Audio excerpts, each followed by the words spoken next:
Olá pessoal, professor Gustavo aqui e hoje nós vamos resolver uma questão de geografia da prova do Enem 2019 azul, certo? E a questão de número 53. Bom, o recurso dessa questão é um texto, né? Ou seja, o recurso material de apoio para vocês é um texto. Em seguida nós temos um enunciado, um comando e os distratores com uma alternativa correta. Bom, então o recurso é um texto que diz assim, título: Brasil, Alemanha, Japão e Índia pedem reforma do Conselho de Segurança.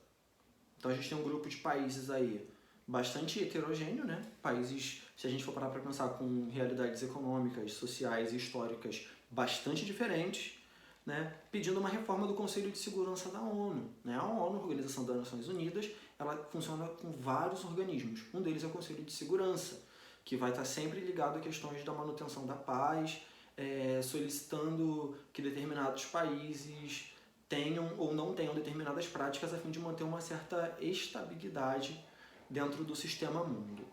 Né? Então, os países que fazem parte desse Conselho de Segurança, eles vão ser os países que votam determinadas sanções, que votam determinadas normas para isso. Então, são cadeiras que detêm muito poder. Então, países como Brasil, Alemanha, Japão e Índia gostariam de ter essas cadeiras, esses assentos permanentes. Lembrando que no Conselho de Segurança há os assentos permanentes e há os assentos rotativos, que de tempos em tempos mudam os países que estão ali. Não preciso nem dizer que os países que têm assentos permanentes detêm muito mais poder sobre o que acontece. Então, vamos ao texto.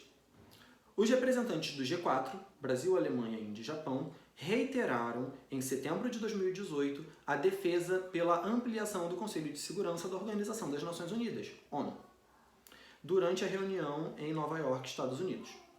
Em declaração conjunta de 10 itens, os chanceleres destacaram que o órgão, no formato em que está, com apenas 5 membros permanentes e 10 rotativos, não reflete o século XXI. Né? Lembrando que a ONU ela vai ser criada ali ao final da Segunda Guerra Mundial, né? Ou seja, antes do meio do século XX. A reforma do Conselho de Segurança é essencial para enfrentar os desafios complexos de hoje. Como aspirantes a novos membros permanentes de um conselho reformado, os ministros reiteraram seu compromisso de trabalhar para fortalecer o funcionamento da ONU e da ordem multilateral global, bem como o apoio às respectivas candidaturas, afirma a declaração conjunta. Bom, isso vem da Agência Brasil, essa informação.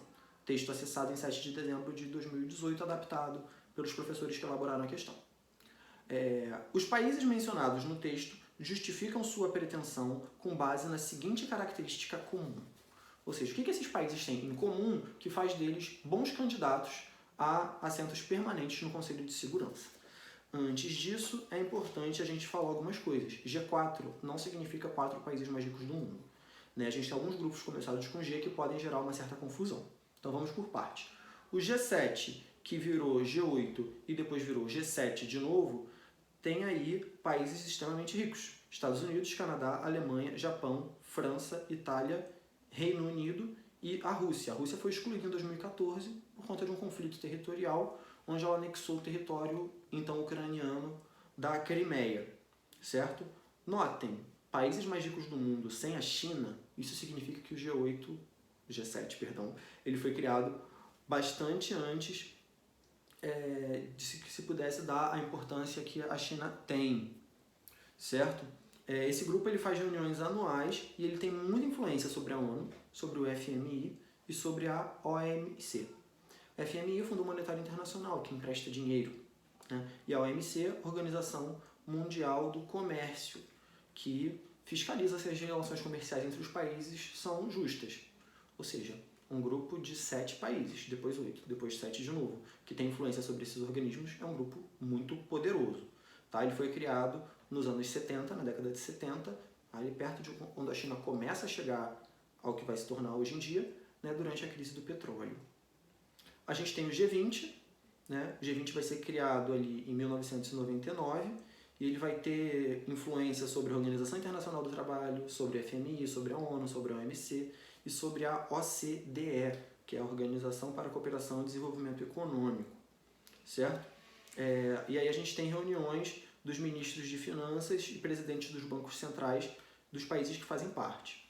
Então a gente tem aí, né, se a gente for pensar no mundo com mais de 200 países, esse grupo de 20 tem aí cerca de 85% da riqueza mundial. Então é um grupo bastante influente, o Brasil está aí.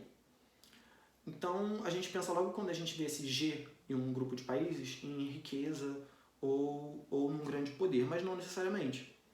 A gente tem aí grupos que não, por exemplo, o G3 não são os 3 países mais ricos do mundo. O G3 é Índia, Brasil e África do Sul, que é um grupo para fortalecer o comércio e cooperação entre esses membros. E é um grupo que visa incluir no futuro aí a Rússia e a China, certo? E o G4 são esses países que querem um assento no Conselho de Segurança, né, no CS da ONU. Bom, em seguida, o que seria o multilateralismo? O multilateralismo seria aí um grupo multilateral para elaborar as normas e as propostas, né, do sistema mundo, né, do sistema internacional, perdão. Então, né, se a gente tem tudo nas mãos de um grupo muito pequeno ou nas mãos dos Estados Unidos, a gente não tem uma realidade multilateral, que é o que esses países buscam. Bom, então, vamos às alternativas. O que esses países têm em comum? Extensividade de área territorial. Japão é microscópico. Não. B. Protagonismo em escala regional. Opa, todos têm. A Alemanha é uma grande liderança na Europa, tanto econômica quanto política, assim como o Brasil é na América do Sul, assim como a Índia é no sul da Ásia e assim como o Japão é na bacia do Pacífico. Guardem essa daí. C. Investimento em tecnologia militar. Aí a gente tem aí bastante diferença entre esses países. Desenvolvimento de energia nuclear. Bom, pelo caso do Brasil a gente pode ver que não. Em seguida, disponibilidade de recursos minerais. Se a gente for parar para pensar em Brasil, o Brasil é muito rico em recursos minerais, mas os outros países nem tanto. Então a gente tem aí o protagonismo regional, né? Ou seja, cada um desses países representaria toda uma região dentro do Conselho de Segurança. Bom, qualquer dúvida, coloque aqui nos comentários e a gente continua a nossa conversa. Bons estudos!